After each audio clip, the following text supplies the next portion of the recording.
The translator collapsed the second the vampire king entered the room. A billion-dollar deal about to crumble. Then the human waitress serving tea spoke fluently in a language dead for 3 centuries, and suddenly, she became more valuable than the deal itself. The crystal chandeliers dimmed as Vampire King Draven entered Midnight Summit Hall. Every head in the room turned. Every conversation died mid-sentence. Myra's hands trembled as she poured tea into delicate porcelain cups.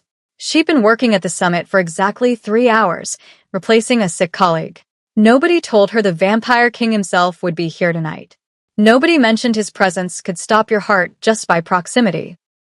She kept her eyes down, focusing on not spilling the expensive jasmine blend. "The translator's here," someone whispered near the main table. Mira glanced up. A thin vampire in formal robes stood near the entrance, clutching a leather briefcase. His face was already pale, paler than usual for their kind. He took 1 step toward Draven. Then he collapsed. Just dropped like a puppet with cut strings. The chaos erupted instantly. Guards rushed forward. Investors from 7 different vampire clans shot to their feet, shouting in half a dozen languages. A billion-dollar land deal involving disputed territories across 3 kingdoms, and the only certified translator just fainted before uttering a single word. "This is an insult," bellowed Lord Kane, representative of the Western clans. His crimson eyes flashed dangerously. "We flew here on promises of professionalism. This is amateur hour." "My delegation is leaving," announced Lady Serena from the southern courts, gathering her papers. Clearly, this summit wasn't prepared. Mira watched the room unravel. Months of preparation, destroyed in seconds. The summit coordinator looked ready to cry. Security was carrying the unconscious translator out. Draven stood perfectly still at the head of the table, his expression unreadable but his aura, God, his aura felt like standing too close to a thunderstorm. She understood why the translator collapsed. The king's presence wasn't just powerful. It was overwhelming, ancient, terrifying in its intensity. "There must be someone else," the coordinator pleaded desperately. "Anyone who speaks Old Vethric? Please." Silence. Old Vethric was a dead language, used only in the most formal vampire negotiations. Most modern vampires could barely understand it, let alone speak it fluently. Lord Kane headed for the exit. Others followed. Draven finally spoke, his voice cutting through the noise like a blade. "Stop." Everyone froze. Not from respect, from pure survival instinct. He spoke again, this time in Old Vethric. The words rolled out like distant thunder, formal and commanding. Mira didn't need translation to understand the meaning. He was proposing they proceed anyway, that they find a solution together. But Lord Kane shook his head, responding in broken, barely intelligible Old Vethric. The other clan leaders looked confused, arguing in modern dialects, creating more chaos. Myra's grandmother's voice echoed in her memory. The lullaby, the song she'd sung every night, with its strange, beautiful words Mira never fully understood. Velthoranim eskar, duran mof vesai. Protection through understanding, peace through ancient words. Mira didn't plan to speak. The words just came out. "He's offering to postpone the territorial clauses until trust is established," she said clearly, translating Draven's Old Vethric into modern common. "He suggests beginning with the trade agreements instead, as a foundation." The entire room turned to stare at her. Myra's heart hammered. She'd just interrupted a royal vampire summit. She was a human waitress. She should be invisible. Lord Kane's eyes narrowed. "What did you say?" I translated, Mira stammered. The king's words. He was. Draven's gaze locked onto her. Those silver eyes, ancient and sharp, studied her like she was a puzzle that had suddenly appeared on his chessboard. He spoke again in Old Vethric, this time directly to her. A question. Myra's brain translated automatically, the meaning flowing from her grandmother's lullabies. "You ask who taught me the old tongue." A collective gasp rippled through the hall. "Impossible," Lady Serena whispered. "No human has spoken pure Old Vethric in over 300 years." Draven took a step closer. Mira forced herself not to back away, even though every instinct screamed to run. He spoke again slowly, testing her. "You're asking about the treaty terms," Mira translated, her voice growing steadier. "Specifically Clause 7 regarding the mining rights in the Northern Territories. You want to know if the lunar cycle calculations are accurate." Dead silence. The summit coordinator looked like he'd witnessed a miracle. The clan representatives exchanged shocked glances. One of Draven's generals leaned in, whispering urgently in the king's ear, but Draven raised a hand, silencing him. Lord Kane walked back to the table slowly. "Ask her about the water rights provision." Draven repeated the question in Old Vethric. Mira translated. "The water rights extend to tributaries within 3 leagues of the primary river source, excluding any streams that cross into sacred ground, which remains neutral territory under the ancient accords." "She's reading from something," someone accused. "No," Lady Serena said softly, her expression shifting from anger to fascination. "Look at her eyes. She's not reading. She's remembering." Draven spoke a full paragraph this time, his old Vethric flowing faster, more complex. He was testing her limits. Mira closed her eyes, letting her grandmother's voice guide her. The lullaby had always felt like more than a song. Now she understood why. "You propose a 3-tier verification system," she translated. "First, the geographical surveys. Second, the historical precedent review. Third, a joint council to oversee implementation. Each clan provides 2 representatives. Decisions require a 2/3 majority. This mirrors the structure from the Covenant of the Broken Moon, signed in the year." She paused, the date coming to her. "In the year 1647. Another gasp. "That covenant is barely documented," one of the generals muttered. "How does she know the date?" Lord Kane sat down. Then Lady Serena. One by one, the clan representatives returned to their seats, their attention now completely focused on the human girl in a server's uniform who'd just become the most important person in the room. Draven gestured to an empty chair near him. "Sit," he said in perfect common. "You will assist us tonight." Myra's legs moved before her brain caught up. She set down her tea tray and slid into the chair, very aware that she was now sitting at a table with the most powerful vampires in the known world. The coordinator scrambled to provide her with the contract documents. "What's your name?" Draven asked, still in common, though his eyes held 1,000 questions. "Mira," she managed. "Mira Chen." "Well, Mira Chen," he said softly, a hint of something dangerous in his smile. "Let's begin." The summit resumed. But everything had changed. Clan leaders who'd been ready to walk out now leaned forward, hanging on every word Mira translated. The billion-dollar deal was back on track. And Draven's silver eyes never left her face. Mira translated for 3 straight hours. Old Vethric flowed from her lips like she'd spoken it her whole life, even though she'd never consciously studied it. Her grandmother's lullabies contained everything: vocabulary, grammar, context, even cultural nuances. When the session finally ended near dawn, Draven stood. "We will reconvene tomorrow night. Same time." The clan leaders filed out, but Mira caught their whispered conversations. spy. Planted asset. Security risk. Impossible talent. Draven's head of security approached her as she gathered her things. "The king requests a private word." Now. Myra's hand shook again as she followed the guard down a marble hallway. She'd just saved a billion-dollar summit. But looking at the cold expressions of Draven's inner circle, she wondered if she'd also just signed her own death warrant. The royal hallway stretched endlessly before her, lit by floating orbs that cast everything in cold blue light. Myra's footsteps echoed too loudly against polished marble.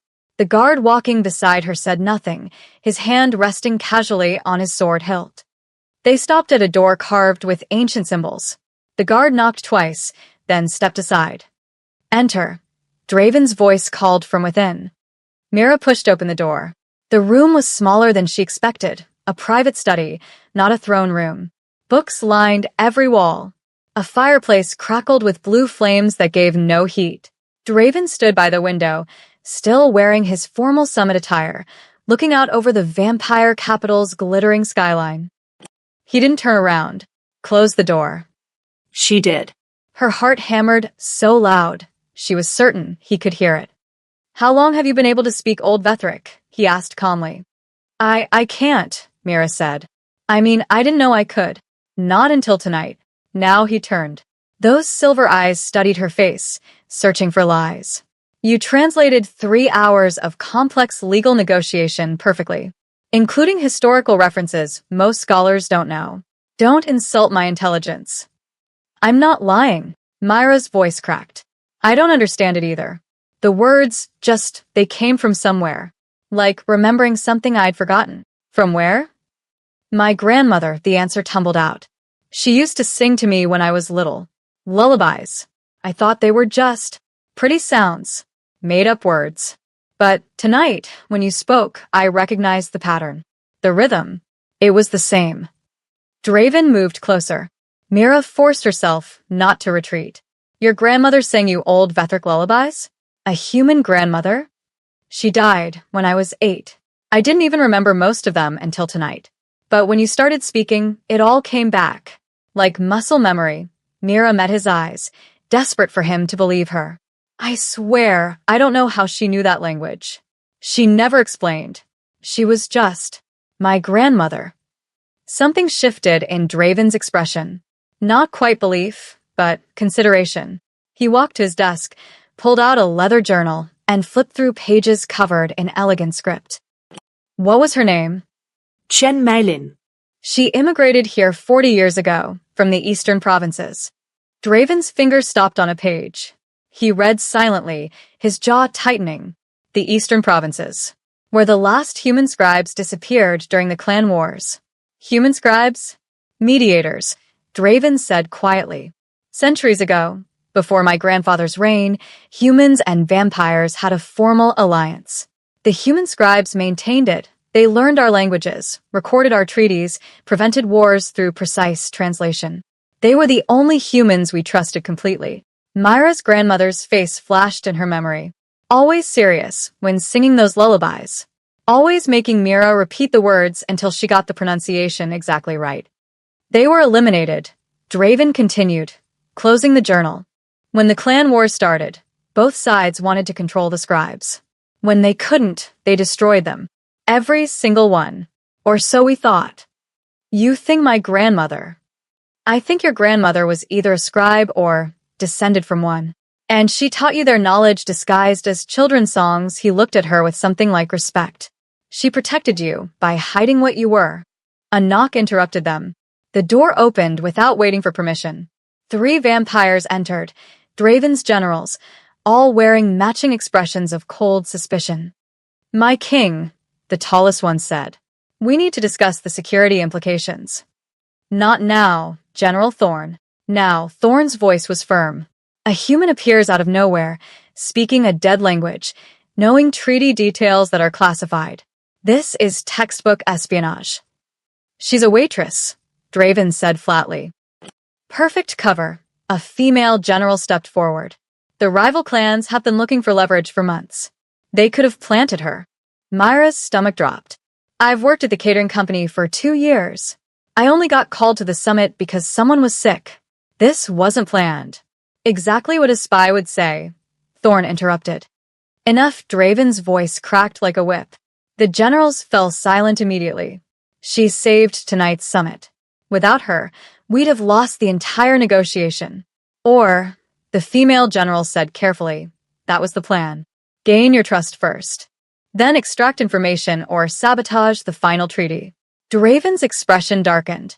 You're suggesting I can't identify a threat in my own presence. We're suggesting you might be. Distracted by curiosity, Thorn chose his words carefully. The girl is an anomaly. Anomalies are dangerous. She's also the only person who can read the original treaty documents accurately, Draven countered. Lord Kane already sent word. He wants the historical precedents verified. The southern courts are demanding clause-by-clause review in Old Vetherick. Without her, this deal collapses. The generals exchanged looks. Then we guard her, Thorn said, closely, until we verify her story. Already planned, Draven replied. He turned to Mira. You'll stay in the palace. Guest quarters, East Wing. My personal guard will ensure your safety. Safety. Myra's voice came out small. From who? From everyone. Draven's tone was grim. By now, every clan in the city knows about you.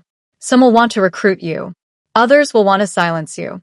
You're too valuable to leave unprotected. I'm not valuable. I'm just a human who speaks the language of power, the female general cut in.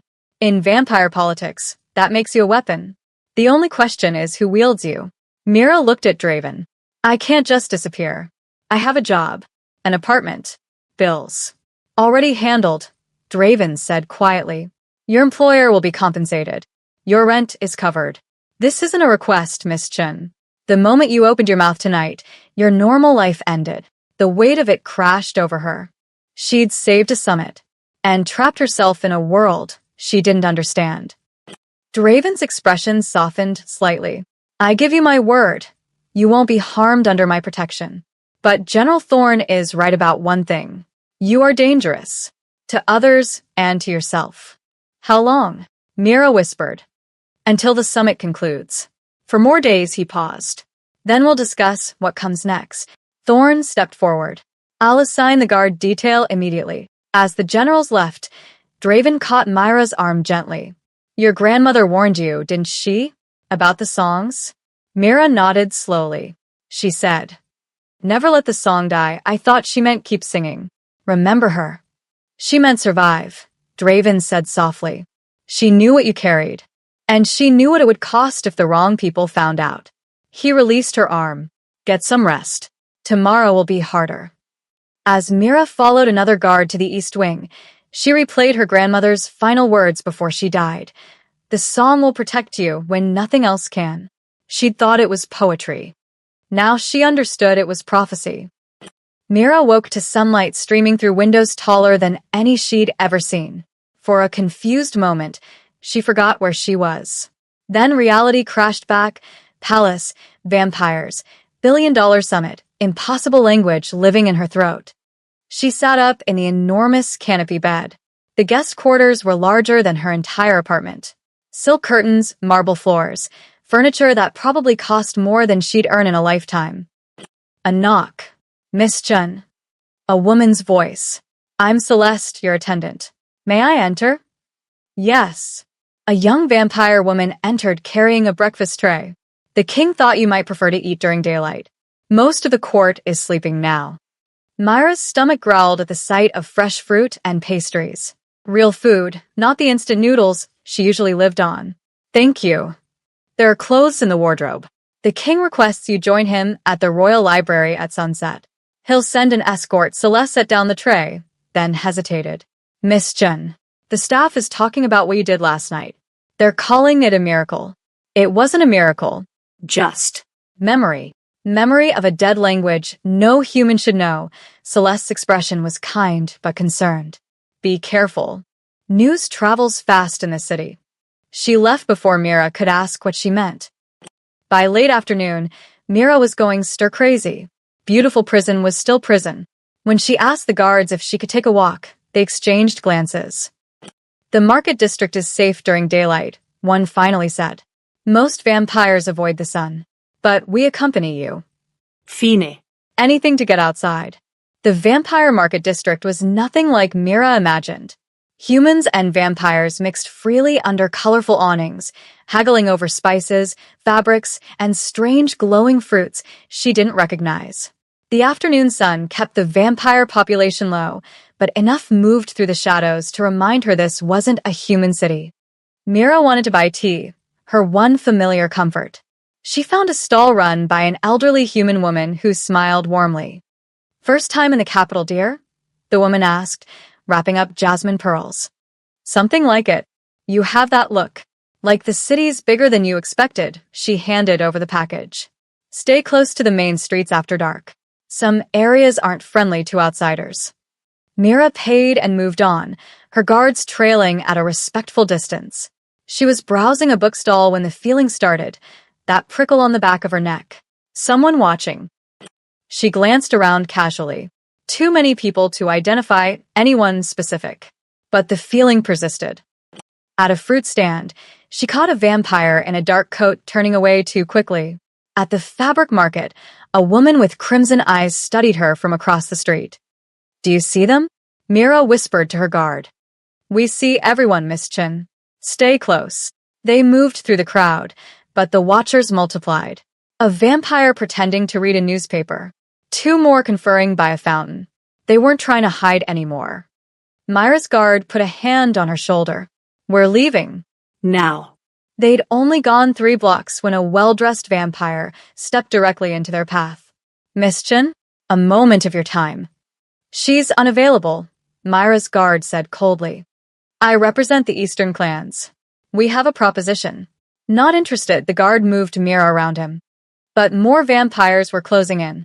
Not threatening exactly, but forming a loose circle. Curious faces, calculating expressions. "Is it true you speak Old Vethric?" Someone called out. "Can you read the ancient treaties?" "Which clan hired you?" The questions came faster, the crowd pressing closer. Myra's guards formed a protective barrier, hands on weapons. "Back away," one guard ordered. "She's under the king's protection." "The king doesn't own every human," someone shouted back. "If she's a free translator, she can work for anyone." Myra's heart raced. These weren't thugs, they were representatives, recruiters, spies. All wanting to know what she knew, who she worked for, what she was worth. A vampire in expensive robes pushed to the front. "I'll pay triple whatever Draven offered. My clan needs documents translated from the Treaty of Shadows. Name your price." "She's not for sale," the guard growled. "Everything's for sale in this city." The crowd pressed tighter. Mira couldn't breathe. Too many eyes, too many questions, too much pressure. Then a voice cut through the chaos, amplified by power. "Disperse." Immediately, General Thorn appeared from nowhere, flanked by a dozen royal guards. The crowd scattered like birds before a storm. Within seconds, the street had emptied. Thorn's expression was thunderous. "You were told to stay in the palace. I was going crazy in there. And now every information broker in the city knows your face." He grabbed her arm, not gently, and pulled her toward a waiting carriage. "Get in." As the carriage raced back toward the palace, Mira caught glimpses of vampires on rooftops, in alleys, watching their route. How many were counting guards? Planning approaches? Calculating her value. Back at the palace, Thorn marched her straight to Draven's study without knocking. Draven looked up from a desk covered in documents. His expression darkened when he saw Myra's pale face. "What happened?" "She went to the market," Thorn said flatly. "Got swarmed by clan recruiters within an hour." Draven's jaw tightened. He stood, walking to where Mira had collapsed into a chair. "How many clans?" "At least 5 that we identified. Could be more." "They offered me money," Mira said quietly. "Asked about treaties. The Treaty of Shadows, whatever that is." Draven and Thorn exchanged dark looks. "That treaty was sealed 300 years ago," Draven said. "It contains land claims that could overturn current borders. Several clans have been trying to access it for decades. And now they think she's the key," Thorn finished. Draven crouched to meet Myra's eyes. "The secondary summit meetings start tomorrow. The contracts we're finalizing, they reference dozens of ancient agreements. Treaties written in dialects that have evolved or been deliberately obscured over centuries." "You need me to read them," Mira realized. "Not just read. Interpret correctly. One mistranslation could cost billions or start a war," he stood. "Which means every clan wants access to you. Some to use your talent, others to make sure no one else can." Myra's voice came out small. "What does that mean?" Thorn answered bluntly.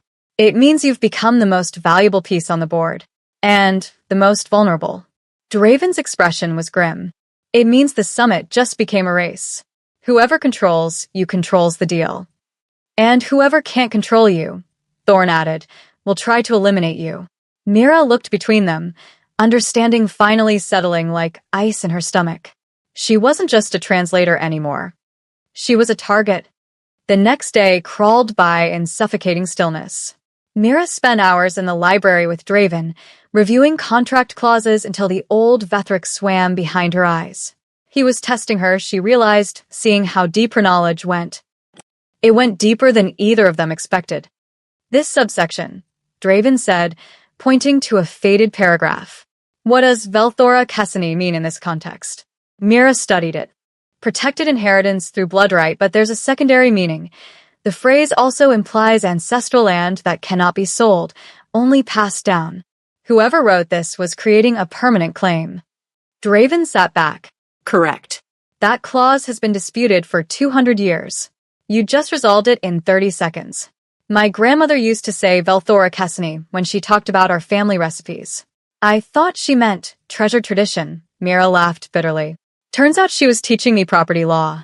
She was teaching you survival. Draven's expression softened slightly. Tomorrow night, the clans present their final territorial proposals. You'll need to verify every historical reference. Some will try to slip in false precedents. You think they'll lie? I know they will. $1 billion makes people creative with truth. By evening, Myra's head pounded. Celeste brought dinner. Actual hot food, not the cold palace fare. You look exhausted. I've been translating treaties since dawn. The king works you too hard. Celeste set down the tray. You should rest. Tomorrow will be brutal. After eating, Mira made a decision. I need to go home. Just for an hour. Get some real clothes, my own things. Celeste's eyes widened. Miss Chun, that's not safe. I'll take the guards. I'll be quick. But I can't wear borrowed dresses forever. Myra's voice cracked. I need something that's mine. Celeste bit her lip, then nodded. I'll arrange it. But you leave before full dark, and you take for guards minimum. Myra's apartment building looked shabbier than she remembered. Cracked concrete, flickering hallway lights, the eternal smell of someone's cooking mixing with mildew. But it was hers. We'll sweep the apartment first, her lead guard said. They checked every corner while Mira waited in the hallway, feeling ridiculous. Who'd hide in her tiny studio? Clear, the guard finally called. Mira rushed in, immediately feeling better surrounded by her own mess. Books stacked everywhere, laundry she'd forgotten to fold, the photo of her grandmother on the nightstand. She grabbed a duffel bag and started packing. Real jeans, her comfortable sweater, the few possessions that mattered. The guards waited by the door, watching the street through her window. We should go soon, Miss Chen, one said. Dusk is coming. 5 more minutes. She was folding her grandmother's shawl, the one thing she'd kept from childhood, when she heard it. A sound that didn't belong. Footsteps in the hallway, too many, too purposeful. The guards heard it too. Hands went to weapons. Get behind us, the lead guard ordered. The footsteps stopped outside her door. Then someone knocked, 3 sharp raps. Miss Chen. A smooth male voice. We just want to talk. About employment opportunities. Myra's guards drew swords. She's not interested. Leave now. We're prepared to be very generous. Perhaps you'd like to discuss terms? Final warning. Depart or face the king's justice. Silence. Then, we were hoping to avoid unpleasantness. The door exploded inward. Mira screamed as 2 masked vampires burst through. Her guards met them immediately, swords flashing, the sound of metal on metal deafening in the small space. Someone grabbed Myra's arm. She twisted away, swinging her duffel bag wildly. Just come quietly, a voice hissed. We don't want to hurt you. Then stop grabbing me. Mira kicked hard, connecting with someone's knee. A guard went down, bleeding. Another fought 2 attackers simultaneously. This wasn't a conversation. It was a coordinated assault.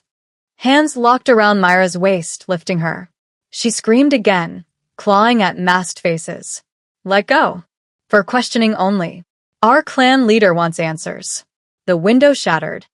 Draven came through like a hurricane, blue flames wreathing his hands, his face terrible with fury. The vampire, holding Mira, dropped her instantly. The king, someone gasped.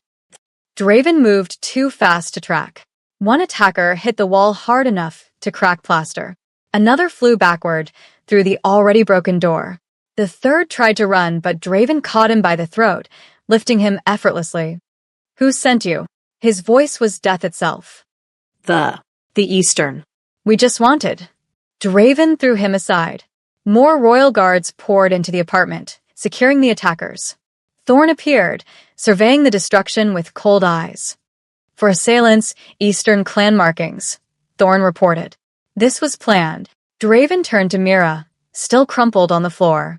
His fury melted into something else. Concern, maybe, or calculation. He knelt beside her. Are you hurt? Mira shook her head, unable to speak. Her hands trembled violently. Get her up, Draven ordered. We're leaving. My things. Forget them. He pulled her to her feet himself, his grip gentle despite the violence, still crackling around him. You're not safe here. You're not safe anywhere except the palace. They moved down the stairs in formation, guards surrounding them. Neighbors peeked through doors, then quickly shut them. A royal carriage waited on the street, black and imposing. Draven guided Mira inside, then climbed in after her. As the carriage lurched forward, she finally found her voice. You came yourself. Why? Because when Celeste told me you'd left the palace, I knew this would happen. His jaw was tight. Every clan wants you now.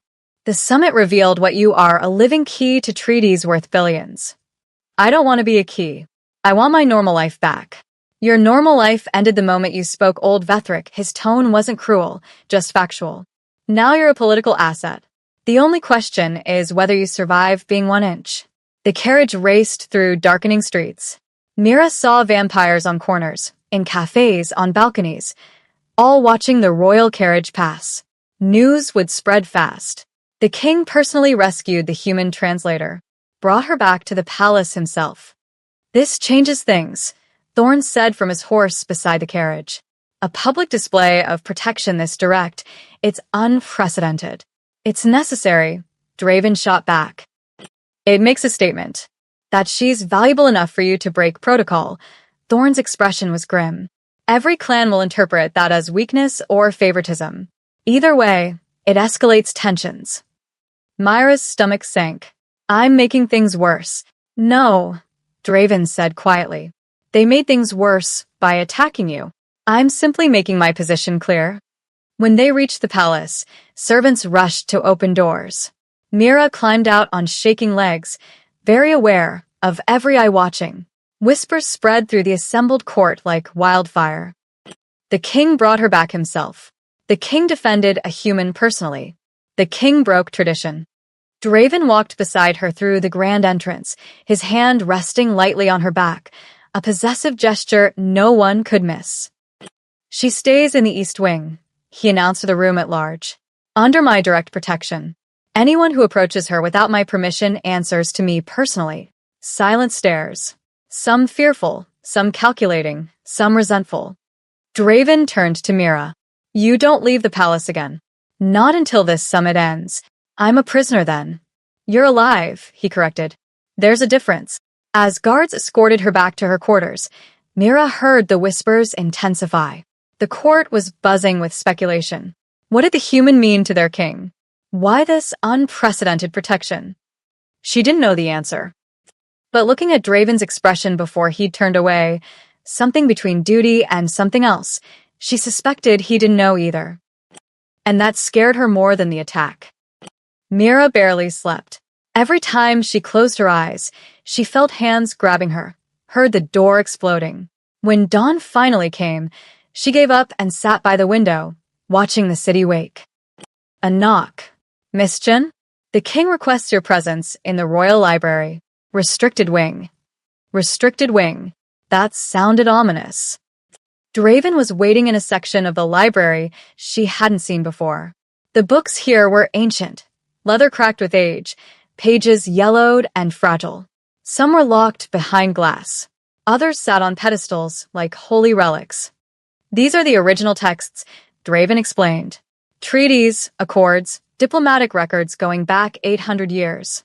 Most of them are in old Vethric dialects that have been extinct for centuries. He pulled out a scroll, unrolling it carefully. This is the Treaty of First Dawn, signed between vampires and humans in 1203. It established the human scribe tradition. Mira leaned closer. The script was beautiful, flowing across the parchment in elegant curves, and completely readable. Let it be known that peace requires understanding, she read aloud, And understanding requires those who speak truth across the divide. The human scribe shall be neither vampire nor prey, but mediators blessed with the old tongue, protected by both kingdoms, bound to serve neither. Draven watched her intently. Keep reading. They shall pass their knowledge through blood and song, from grandmother to granddaughter, mother to child. The words must never be written in common tongue, lest they be stolen. They must live only in memory, protected by the appearance of innocence. Myra's voice trailed off. Through song. Your lullabies weren't lullabies, Draven said quietly. They were encoded lessons. Your grandmother was teaching you diplomatic vocabulary, grammatical structures, historical context, all disguised as bedtime songs. Myra's hands trembled on the scroll. But why hide it? Why not just teach me directly? Draven pulled out another document. Because of this. The Purge of 1724-inch. The page listed names, hundreds of them, human names, each with a date of death, all within the same 3-year period. When the clan war started, both sides wanted control of the scribes, Draven explained. We thought if we had the translators, we could manipulate treaties in our favor. But the scribes refused to serve any single clan. They maintained neutrality. So you killed them? Not me. My great-grandfather's enemies. They decided if they couldn't control the scribes, no one would have them. His expression was grim. They hunted them systematically. Families, children, anyone with the bloodline. By 1727, we believed they were extinct. Mira thought of her grandmother, always moving, never staying in one place long. The way she taught Mira the songs in secret, never in public. She was hiding. She survived somehow. And she made sure her knowledge survived through you.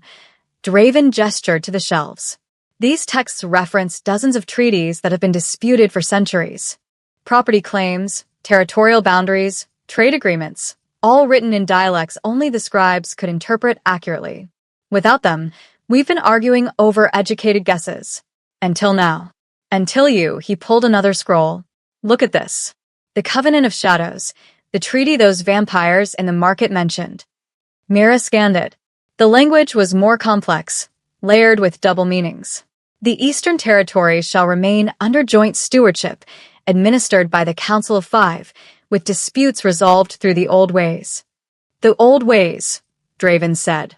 Every clan interprets that differently. Some say it means vampire law.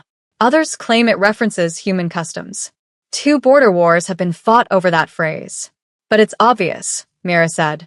Old ways is Kesra Vethel, which specifically means the mediation protocols used by the scribes. It's calling for neutral arbitration, not vampire or human dominance. Draven stared at her. Are you certain? My grandmother used to say Kesra Vethel when she talked about solving arguments fairly. She'd say, we use the old ways. We listen to both sides. Mira pointed to the text. Look at the context. The whole section is about balance. It's not favoring anyone. That interpretation would resolve a territorial dispute that's lasted 200 years. Then why didn't anyone figure it out before? Because no one could read it correctly. Draven's voice held a mix of wonder and frustration. We've had linguists, scholars, historians, all guessing at meanings. But you're not guessing. You know. Mira felt dizzy. Her grandmother's songs weren't just memories. They were a legacy. A responsibility. There's more, Draven said, pulling her toward a corner where a painting hung, a formal portrait of humans and vampires standing together. This is from 1650, the last gathering of the scribe council before the purge. Mira studied the faces. Humans in ceremonial robes, vampires in formal attire, all arranged around a central figure, an elderly woman holding an open book. Something about the woman's face. That's impossible, Mira whispered. What? Her necklace. The jade pendant. Myra's hand went to her throat, where she wore an identical piece under her shirt. She pulled it out. My grandmother gave me this. Said it was a family heirloom. Draven looked between the painting and Myra's necklace. Same design, a circle of jade with ancient symbols carved into it. That pendant marked the chief scribe, he said slowly. It was supposed to be destroyed when the council fell. My grandmother wore it every day. Myra's voice shook. She told me, This reminds us who we are. Never take it off. Never let the song die. Draven's expression shifted. Understanding, respect, something almost like awe. She wasn't just a survivor. She was the chief scribe's heir. Which means you're not just any translator, Mira. You're the rightful successor to the entire tradition. The words hung in the air like thunder. That's why the clans are afraid, Draven continued. They don't just see a useful translator. They see the return of an institution that once held them accountable. The scribes could prevent wars, expose false treaties, enforce honesty in negotiations. I'm one person. I can't. You're a symbol. And in vampire politics, symbols are dangerous. He rolled up the scrolls carefully. Tonight's summit session will be the hardest. The final territorial proposals. Every clan will present historical precedents to support their claims. Most will be partially true at best. You want me to fact-check them. I want you to speak truth. Like your grandmother taught you, his eyes met hers. But understand, the moment you correct a false claim publicly, you make an enemy. Every lie you expose creates another clan that wants you silenced. Mira touched her grandmother's pendant, remembered her final words. The song will protect you when nothing else can. Not the song itself, the truth it carried, the knowledge it preserved. She prepared me for this, Mira said quietly. Didn't she? I believe she prepared you to survive it, Draven corrected. The question is whether you choose to embrace it.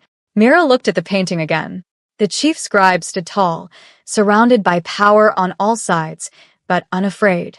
Her grandmother had the same expression in old photos, quiet strength, unshakable purpose. I don't have a choice, do I? I can't unhear the songs. Can't unknow the language. No, Draven admitted, but you can choose what to do with it. Outside, bells chimed. Sunset approaching. Time for the summit to resume. Mira straightened her shoulders, tucking the pendant back under her shirt. Then let's go speak some truth. Draven smiled, the first genuine smile she'd seen from him. Your grandmother would be proud. As they walked toward the summit hall, Mira felt the weight of centuries on her shoulders. Every scribe who died protecting this knowledge. Her grandmother, hiding in plain sight, teaching truth disguised as lullabies. Now it was Myra's turn. The hall was already packed when they arrived.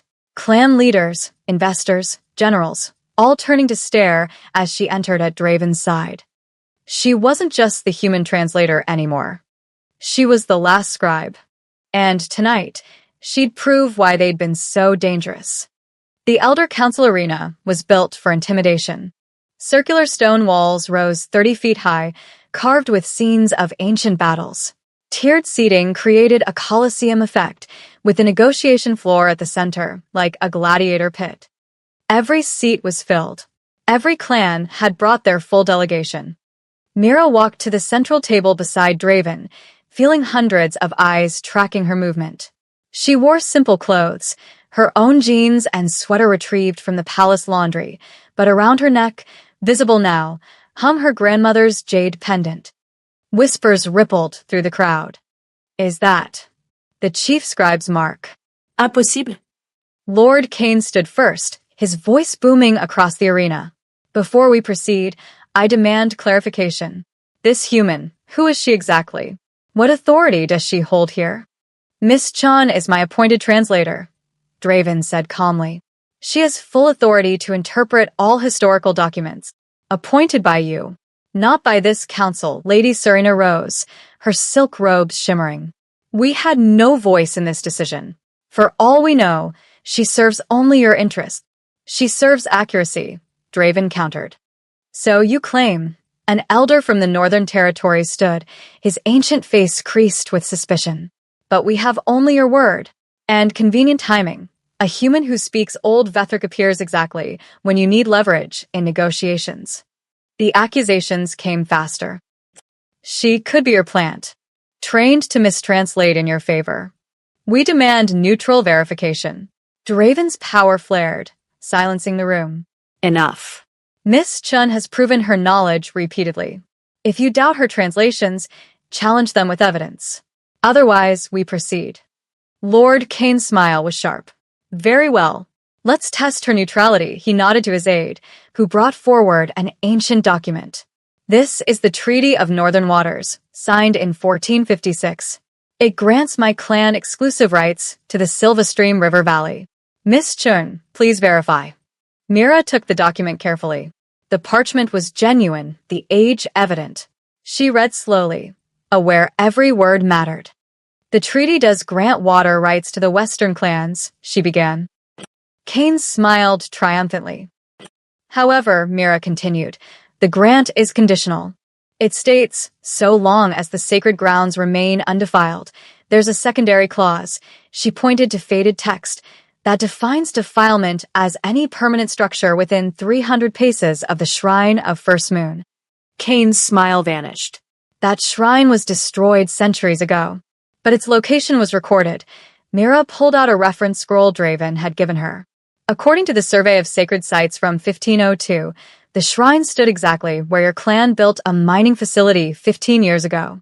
Gasps echoed through the arena. This is absurd. Kane's voice rose. That shrine is ancient history.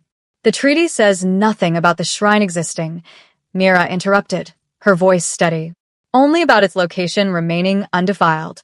By building there, your clan violated the conditional terms. Technically, you forfeited water rights in 1810-inch. Silence crashed over the arena like a wave. Lady Serena stood slowly, her expression shifting from hostile to calculating. The girl is correct. I've seen the survey. If the Western clans lost their treaty rights 200 years ago, the River Valley reverts to neutral territory. This is manipulation. Kane roared. You're using her to steal our land. I'm using facts, Draven said coldly, which you attempted to obscure. Chaos erupted. Clan delegates shouted accusations. Kane's representatives stormed toward the floor. Security moved to intervene. Through the noise, Mira caught sight of someone in the upper galleries, a vampire in dark robes, watching her with unsettling intensity. When their eyes met, he smiled and gestured subtly. A signal. Myra's blood ran cold. She grabbed Draven's arm. Something's wrong. Four different clan leaders stood simultaneously, their voices creating a coordinated wall of sound. We demand Miss Chen be turned over to neutral custody. She's clearly biased toward the Vampire King. Her interpretations cannot be trusted. She should be examined by our own scholars. It wasn't spontaneous outrage. This was planned. Draven rose, his presence commanding. Miss Chen remains under my protection. This is not negotiable. Then we walk, Kane declared. All of us. This summit is compromised. Other clan leaders nodded. Representatives began gathering papers, preparing to leave. Wait. Lady Serena's voice cut through. She wasn't joining the exodus. Instead, she looked at Mira with sharp interest. Lord Kane, you're overreacting. The girl exposed a legitimate oversight. That's exactly what we need. Someone who won't let false claims stand. Easy for you to say when it helps your position, Kane snarled. It helps everyone's position if we're working from truth, Serena turned to the arena. I propose we continue. Let Miss Chen review all territorial claims. If she's truly neutral, she'll catch everyone's mistakes, including Draven's. The other clans hesitated, considering. But Kane wasn't finished. I have a better proposal. Since Miss Chen wears the chief scribe's pendant, let her prove she deserves it. He pulled out another document, this one sealed with black wax. The contract of bloodbound territory. Signed during the clan wars. It's written in the oldest dialect of Old Vethric, the kind only true scribes could read. If she can interpret this accurately, I'll accept her authority. Myra's stomach twisted. Something in Kane's expression said this was a trap. Draven stepped forward. That contract is sealed for a reason. Afraid she'll fail? Kane's smile was vicious. Or afraid she'll succeed and reveal something you've been hiding? The arena went deadly quiet. Mira reached for the document before Draven could stop her. The wax seal broke under her fingers. She unfolded the parchment, and her breath caught. The language was older than anything she'd seen, dense, layered with archaic grammar. But her grandmother's songs echoed in her mind, guiding her through the complexity. This contract, Myra's voice shook. It's not about territory. It's about jurisdiction over humans living in vampire lands. Every human in the arena, servants, guards, translators, went still. It states that humans in the capital have no legal standing. They can be claimed as property by any clan with sufficient power. Mira looked up, horror in her eyes. It's a slavery contract. Pandemonium. Human servants began backing toward exits. Vampire delegates erupted in arguments, some defending the contract, others denouncing it. Draven's face went white with rage. That contract was voided, he roared. Show me the voiding document, Kane challenged. Because I have the original right here, signed and sealed. Still legally binding. You brought this to create chaos. I brought this to prove she's your puppet. Kane pointed at Mira. If she were truly neutral, she'd acknowledge the contract's validity. All eyes turned to Mira. Her hands trembled on the parchment. This was the moment her grandmother had prepared her for. Speak truth, even when it's dangerous. The contract is valid, she said clearly, but incomplete. Kane frowned. What? Look at the signatures. There should be 7 clan seals. There are only 6. Mira pointed to an empty space at the bottom. According to treaty law, any contract affecting all clans requires unanimous agreement. This one is missing the Eastern clan seal, which means it was never fully ratified. She looked up, meeting Kane's furious gaze. This contract has no legal power. It never did. You've been using an invalid document to threaten people for centuries. The explosion of noise was immediate. The Eastern clan delegate stood, vindicated. Kane's faction looked murderous. Human servants wept with relief. And Draven turned to Mira, with something like wonder in his eyes. But before anyone could speak, a sharp crack echoed through the arena. One of the stone pillars split, crumbling. Then another. Screams erupted as delegates scrambled away from falling debris. Sabotage, someone shouted. The vampire in dark robes, the one who'd signaled earlier, stood in the gallery, his hands glowing with forbidden magic. If the scribe returns, the old order returns. We won't allow it. He raised his hands, and the ceiling began to crack. Draven's power flared, creating a shield over the central floor. Get everyone out. Now. Guards rushed to evacuate as the arena began collapsing around them. In the chaos, Mira saw multiple clan agents moving toward her, not helping, hunting. They wanted her dead before she could expose any more truths. Draven grabbed her hand. Stay close. But as the arena crumbled and centuries of hidden lies came crashing down with it, Mira realized something terrifying. She'd just made enemies of everyone who profited from deception. And in vampire politics, that was almost everyone. Dust choked the air as the arena collapsed. Draven's shield held, but barely. Cracks spiderwebbed across the magical barrier as tons of stone crashed down around them. Through the chaos, Mira saw the dark-robed vampire escape into the shadows, his mission accomplished. The summit was destroyed. Literally. Everyone to the palace. Draven commanded. Guards, secure the delegates. They evacuated through underground tunnels, emerging in the palace's fortified negotiation chamber an hour later. Clan leaders arrived covered in dust, their formal attire ruined, their expressions murderous. This is an outrage. Kane slammed his fist on the table. We were attacked during official proceedings. We were all attacked, Lady Serena corrected, brushing debris from her hair. The question is by whom? Someone who didn't want the truth exposed, Draven said grimly. He looked at Mira. Someone who knew what you'd find in those contracts. The Northern Elder coughed dust from his lungs. This is exactly why the summit should be dissolved. Too many secrets, too much at stake. We should abandon the deal. No, everyone turned to stare at Mira. She stood, legs still shaking from the attack, but her voice was firm. That's what they want. Whoever attacked us wants this deal to fail. Obvious conclusion, Kane muttered. But why? Mira pressed. $1 billion land deal benefits everyone here. New territories, clear boundaries, trade agreements. Unless she grabbed the contract documents salvaged from the arena. Unless someone already has a claim they don't want challenged. Draven understood first. The primary contracts. You think there's something hidden in them. I think we've been so focused on historical precedents, we haven't examined the current proposal closely enough. Mira spread the papers across the table. These were drafted by, she checked the signature, Elder Cassius of the Central Council. Where is he? Silence. Clan leaders exchanged glances. He left before the attack, Lady Serena said slowly.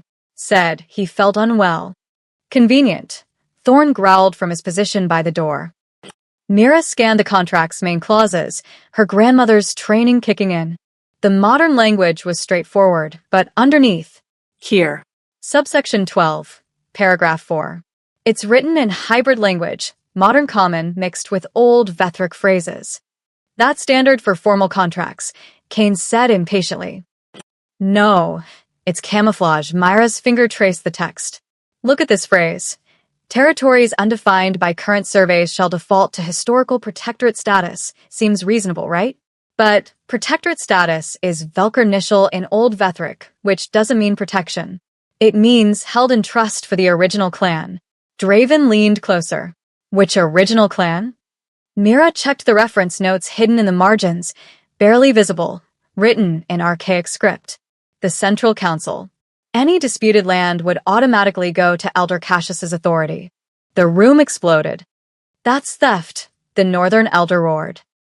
He was going to steal billions in property. Lady Serena's eyes blazed. While we argued over ancient treaties, Draven said coldly, Cassius was embedding modern theft into the contract. Hidden in plain sight, using language only a scribe could catch. Kane slumped in his chair. If we'd signed this, you'd have handed him control of half the contested territories, Mira finished. And by the time you realized it would be legally binding. Thorne spoke from the doorway. I'm dispatching guards to find Cassius now. He'll have fled the city, Lady Serena predicted. This was planned. The attack, the chaos. It was meant to rush us into signing before anyone noticed. But we did notice, Draven said, looking at Mira. Thanks to the one person he couldn't account for. Myra's hands still shook as she held the contract. There's more. If I'm reading this correctly, there are 2 other embedded clauses using the same trick. One affecting water rights, another regarding mineral deposits. She worked through the night.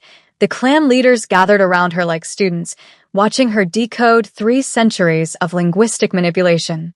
Every clause Mira exposed revealed another layer of Cassius's scheme, a brilliant, patient plan to consolidate power while appearing to facilitate peace. By dawn, they had the full picture. 19 clauses, Mira reported, exhausted. All designed to funnel wealth and land to the Central Council over the next decade. He would have become the most powerful vampire in the region without fighting a single battle. Lord Kane looked genuinely shaken. I pride myself on reading contracts carefully. I saw nothing. Because he used language you thought you understood, Mira explained. Modern Common sounds clear, but when mixed with Old Vethric, it creates double meanings. Only someone fluent in both, someone trained as a scribe, would catch it. Someone like you, Lady Serena said quietly. This is why the scribes were eliminated, isn't it? They made this kind of deception impossible. Draven nodded slowly. The clan wars weren't just about territory. They were about removing the one group who could enforce honest dealing. The Northern Elders studied Mira with new respect. Can you fix this? Write a clean contract. I can verify one, Mira said carefully. But I can't write policy. That's your job. I just make sure the words mean what you think they mean. Then we rewrite, Draven declared. From scratch. Every clause clear, every term defined. No hybrid language.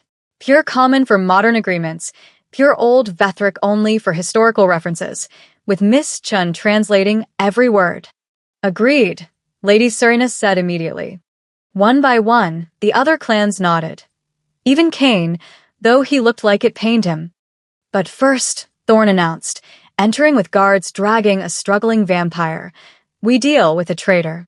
Elder Cassius looked smaller in chains, his distinguished facade crumbling. You have no proof. We have 19 embedded clauses in your own handwriting, Draven said coldly. We have your conspicuously timed departure. And we have a collapsed arena that nearly killed everyone in this room. The attack wasn't me. But you knew it was coming, Mira said suddenly. The pieces clicked together. You left before it happened. You were protecting yourself while your co-conspirator destroyed evidence. Cassius's face went pale. You can't prove. The dark-robed vampire used forbidden magic, Mira continued. The kind that requires formal training from a council elder. Who taught him? Elder Cassius. Silence was his answer. And his confession. Take him to the holding cells, Draven ordered. He'll face formal charges once this summit concludes. As guards dragged Cassius away, the remaining delegates sat in stunned silence. Finally, Kane spoke. So, what now? We've lost our arena, our original contracts, and half our trust in each other. Now, Draven said, we do what we should have done from the beginning. We negotiate honestly. With someone here who can't let us lie, he looked at Mira. If you're willing. Every eye turned to her.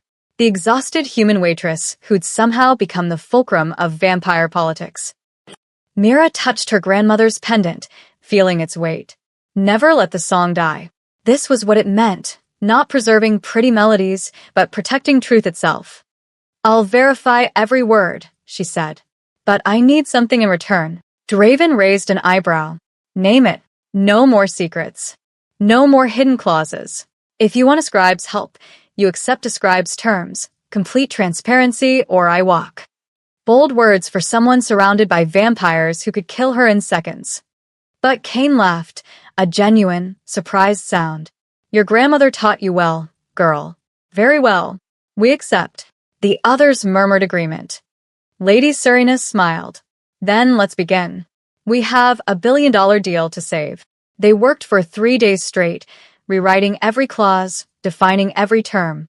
Mira verified each section, catching attempted deceptions, some deliberate, some habitual. Slowly, painfully, honestly, the contract took shape. When they finally finished, Draven read the complete document aloud while Mira confirmed the old Vethric passages. No tricks. No traps. Just clear terms, fair boundaries, and mutual benefit. Lord Kane signed first. Then Lady Serena. One by one, the clans added their seals. The $1 billion deal was complete. And for the first time in centuries, it was honest. The royal balcony stretched out over the vampire capital, offering a view of the entire city as it transitioned from night to dawn. Mira stood at the railing, watching the first golden rays touch the distant mountains. She'd barely slept in 4 days, but exhaustion felt distant now, cushioned by something like accomplishment. Behind her, the palace buzzed with activity. The signed contracts were being copied, distributed, celebrated. $1 billion deal concluded successfully. Honestly, for the first time in vampire history. You should be inside, Draven said, stepping onto the balcony. They're toasting your name. I'm not good with crowds, Mira smiled slightly. Turns out translating ancient contracts is easier than small talk. You saved more than contracts. He joined her at the railing, his formal robes replaced with simpler attire. Lord Kane told me he's proposing new transparency laws to his clan council. Lady Serena wants to digitize all historical treaties with verified translations. You started something bigger than this summit. I just told the truth. That shouldn't be revolutionary. In vampire politics, it absolutely is, his expression softened. The clans are meeting later today. They're voting on something. Let me guess, whether to execute the inconvenient human who knows too much. Draven actually laughed. No. Whether to restore the position of human scribe. Officially. Myra's heart skipped. What? The role was eliminated centuries ago through violence. But every clan at that summit saw what happened without scribes. Corruption, deception, near war. They want the institution back, he turned to face her fully. And they want you to fill it. Me? Myra's voice came out strangled. I'm a waitress who translates contracts. I'm not qualified to. You're the chief scribe's heir. You carry the knowledge, wear the pendant, speak the language. Who else is more qualified? Someone with training, education. Someone who didn't learn everything from bedtime songs.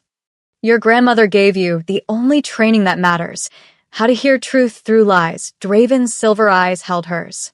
The clans are terrified of you, Mira. But they're more terrified of returning to the chaos we almost had. You represent something they thought was lost, accountability. Mira looked out at the waking city. Humans and vampires moving through streets together, unaware that the agreements governing their lives had almost been corrupted beyond repair. If I accept, she said slowly, I make enemies. Permanent ones. Everyone who profits from deception. Yes, I'll be targeted. Attacked. Maybe worse than the arena. Yes, I'll never have a normal life again. Draven was quiet for a moment. No. You won't. But you'll have something else. Purpose. Protection. The chance to prevent the kind of violence that killed your grandmother's entire generation. Mira touched her pendant. She'd spent her whole life thinking she was ordinary. A waitress, a nobody, someone who blended into the background. Now she stood on a royal balcony, being offered a position that had been extinct for 300 years. What does the position actually entail? You'd live here in the palace. Royal protection, full resources, access to all historical archives. When treaties are negotiated, you attend. When contracts are disputed, you interpret. When clans disagree over historical precedent, you verify. He paused. You become the keeper of truth in a world built on carefully constructed lies. That sounds exhausting. It will be. But you won't be alone. Draven gestured to the palace. I've already assigned staff to you. Celeste wants to continue as your attendant. Thorn is coordinating security. He respects you now, though he'd never admit it. And the clans have agreed to provide funding for a proper scribe's office. An office, Mira laughed despite herself. 4 days ago, I was serving tea. Now I get an office. You get a legacy. Draven's voice turned serious. Your grandmother spent her life hiding, protecting knowledge in secret. You have the chance to bring it into the light, to rebuild what was destroyed, to make sure the scribe's sacrifice wasn't for nothing. Below them, the sun rose higher. Light spilled across the capital, illuminating the intricate architecture. Vampire and human design mixed together, centuries of cooperation embedded in stone. She knew, Mira said quietly. Didn't she? My grandmother knew I'd end up here somehow. That's why she taught me everything. She prepared you to survive. What you do with that survival is your choice. Mira thought of her grandmother's final words. The song will protect you when nothing else can. Not the melody, the truth it carried. The knowledge that made deception impossible. If I do this, Mira said, turning to Draven, I need guarantees. Not just for me, for all humans in the capital. Legal protections. Clear rights. No more contracts that treat people as property. Agreed. I'll propose it to the council myself. And I work independently. I verify truth for all clans equally, not just yours. That's the entire point of the position. And I want access to all the archives. Everything. If I'm going to be the keeper of truth, I need to know all of it. Draven smiled.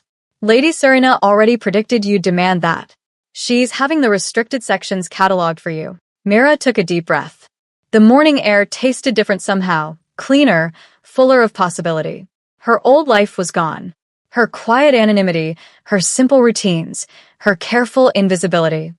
But standing here, watching a city wake to a future built on honest foundations, she felt something her grandmother must have felt 3 centuries ago.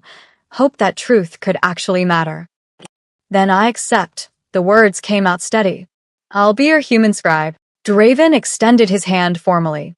Welcome to vampire politics, Miss Jen. Try not to let it kill you. She shook it, feeling the weight of the gesture.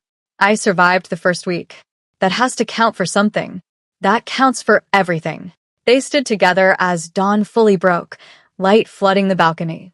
Inside, celebration continued, clans that had nearly gone to war now toasting cooperation. A deal that had almost collapsed into violence now stood solid, built on truth instead of deception. Your grandmother would be proud, Draven said softly.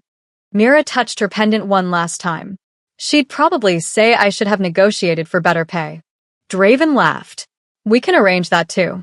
In the days that followed, Myra's new office was established in the palace's east wing, close to the archives, far from the political machinations of the main halls. Her first official act was cataloging all existing treaties, identifying which needed verification or revision.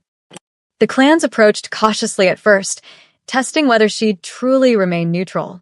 But when Mira corrected Draven's own contract interpretation in front of the full council, proving he'd misread a clause that would have benefited him, they understood. She served truth, not any individual power. Some vampires still whispered about the human girl who disrupted centuries of tradition. Some plotted ways to undermine her. But under Draven's protection and backed by the clan's formal recognition, Mira began the slow work of rebuilding what her grandmother's generation had died protecting. The human scribe had returned. And with her came something vampire society hadn't experienced in 300 years, the uncomfortable, essential, transformative presence of accountability. Peace, Mira learned, wasn't the absence of conflict. It was the presence of truth, spoken clearly enough that lies couldn't take root. Her grandmother had taught her that in lullabies. Now she'd teach it to an entire civilization. One honest word at a time.